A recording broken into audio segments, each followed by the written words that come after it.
Hello दोस्तों, ओम नमः शिवाय। भक्तिमय यात्रा में आप सभी का स्वागत है। आज की इस वीडियो में हम बात करने वाले हैं कृष्णेश्वर ज्योतिर्लिंग के बारे में। कृष्णेश्वर ज्योतिर्लिंग यह 12 ज्योतिर्लिंगों में से 12वां ज्योतिर्लिंग है। कृष्णेश्वर ज्योतिर्लिंग यह औरंगाबाद से 30 किलोमीटर की दूरी पर वेरूळ गांव में स्थित। अब हम बात करेंगे कृष्णेश्वर कैसे जाए, कहाँ रुके, कहाँ घूमे और आपका कुल खर्चा क्या होगा। ऐसी सभी तरह की जानकारी इस वीडियो में मैं आपको देने वाली हूँ, इसीलिए वीडियो के अंत तक बने रहे।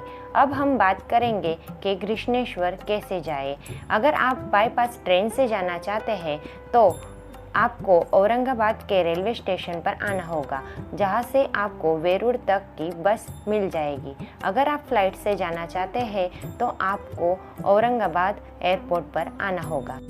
यहाँ आपको बहुत सारे होम स्टे के ऑप्शन मिल जाएंगे, जिसमें नॉन एसी रूम के 800 रुपये और एसी रूम के 1500 रुपये होंगे, जिसमें 4 लोग आराम से स्टे कर पाएंगे। भक्त निवास की अगर बात करें तो 800 से लेके 2000 तक के हाई क्वालिटी के रूम मिल जाएंगे। खाने पीने के लिए यहाँ बहुत सारे भोजनालय और रेस्टोरेंट उपलब्ध है। अब हम सबसे पहले जाएंगे कृष्णेश्वर ज्योतिर्लिंग के दर्शन करने। मंदिर के अंदर फोन या कैमरा ले जाना अलाउड नहीं है।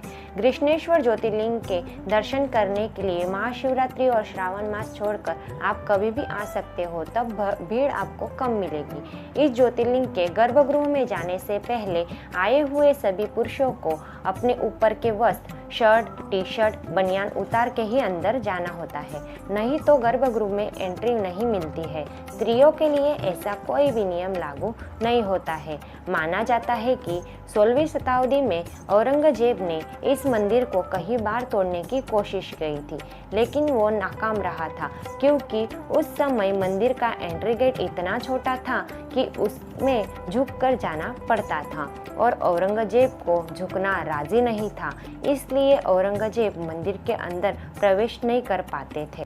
कृष्णेश्वर ज्योतिर्लिंग मंदिर के ठीक बगल में आपको सिद्धेश्वर महादेव मंदिर देखने को मिलेगा, वहाँ पे भी आप दर्शन जरूर करें। अब हम आ गए हैं शिवालय तीर्थ कुंड के पास। भगवान शिव के यहाँ ज्योतिर्लिंग के रूप में स्थापित होने की कहानी यह शिवालय तीर्थ से जुड़ी हुई है। सुधर्मा नाम के एक तेजस्वी ब्राह्मण हुआ करते थे, जिनकी पत्नी का नाम सुदेहा था, जिनको संतान नहीं थी, जिसके कारण सुधर्मा का विवाह सुदेहा की बहन ग्रीष्मा से हुआ। ग्रीष्मा शिव भक्त थी। वह रोज 108 पार्थिव शिवलिंग बनाती और उसकी पूजा कर विसर्जन कर देती थी। शिव के आशीर्वाद से ग्रीष्मा को एक सुंदर पुत्र की प्राप्ति हुई। सुदेहा धीरे धीरे ग्रीष्मा और उसके पुत्र से ईर्ष्या करने लगी। ईर्ष्या के कारण एक दिन सुदेहा ने ग्रीष्मा के पुत्र की हत्या कर दी और उसे उसी तालाब में फेंक दिया, जहाँ ग्रीष्मा रोज पार्थिव शिवलिंग बनाकर उसका विसर्जन करती थी। रोज की तरह ग्रीष्मा दूसरे दिन भी पार्थिव शिवलिंग का विसर्जन करने गई। तब उसी तालाब से ग्रीष्मा का पुत्र जीवित बाहर आया। तब ज्योति के रूप में भगवान शिव वहाँ प्रकट हुए और उन्होंने ग्रीष्मा को सुदेहा के अपराधों के बारे में बताया और सुदेहा को दंड देने के लिए आगे बढ़े। तब ग्रीष्मा ने सुदेहा को माफ करने के लिए कहा और शिव अति प्रसन्न हुए। ग्रीष्मा से वर मांगने को कहा। तब ग्रीष्मा ने वर के स्वरूप में आप यहाँ सदा के लिए विराजमान हो जाइए, यह वर मांगा।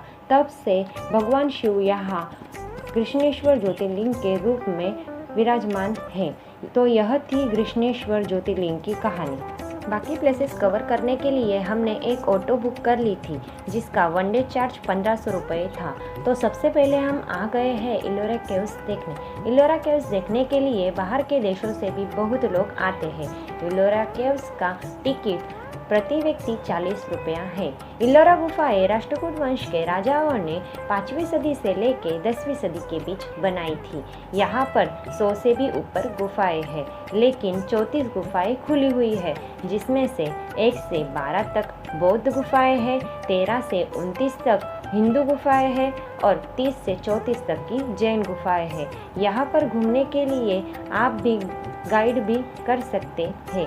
गाइड का चार्ज 800 रुपये होता है। अगर आप कृष्णेश्वर आए तो इलोरा केव्स का आनंद जरूर उठाएं।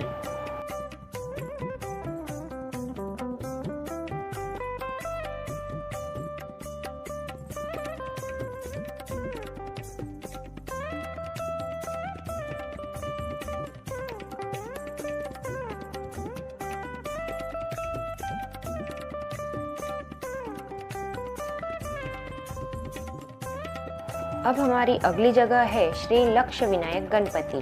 श्री लक्ष्य विनायक गणपति जो वेरूर गांव में स्थित है।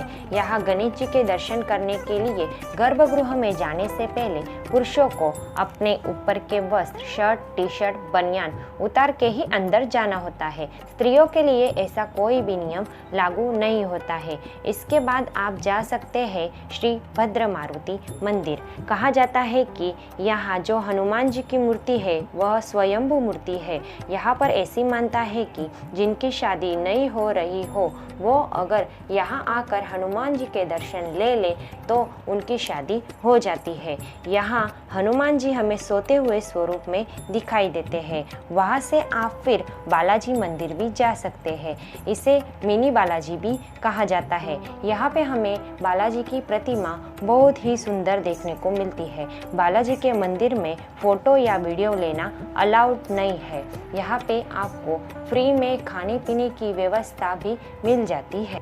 वेरूर गांव से मिनी बालाजी मंदिर 18 किलोमीटर की दूरी पर मेसमाड़ा में स्थित है। तो आप कृष्णेश्वर जब भी आए तो मिनी बालाजी के दर्शन जरूर लें। इसके बाद आप जा सकते हैं गिरिजा देवी संस्थान जो मेसमाड़ा में स्थित है। कहा जाता है कि एक बार कैलाश पर्वत पर शंकर भगवान और पार्वती माता चौसर खेल रहे थे। तब उस खेल में माता पार्वती हार गए और वहाँ से वो यहाँ पर आकर तप करने लगे। तब भगवान शिव भी उनके पीछे यहाँ पर आए। तब से इस जगह को मेसमाड़ा नाम से जाना जाता है। तो यह बहुत अच्छे से गिरिजा देवी के दर्शन आप भी कर सकते हैं। अब हम जा रहे हैं 12 ज्योतिर्लिंग शिवालय मंदिर।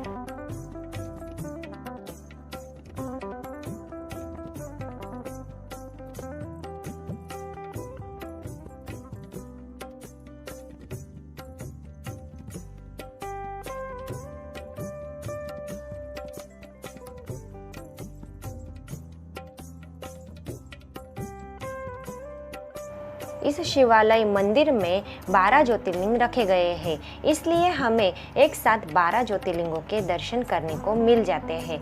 इस मंदिर के ठीक बगल में आपको विश्वकर्मा मंदिर देखने को मिलेगा। विश्वकर्मा जी यहाँ स्वयं प्रकट हुए थे ऐसा माना जाता है, इसलिए आप भी विश्वकर्मा जी के दर्शन करने जरूर आए।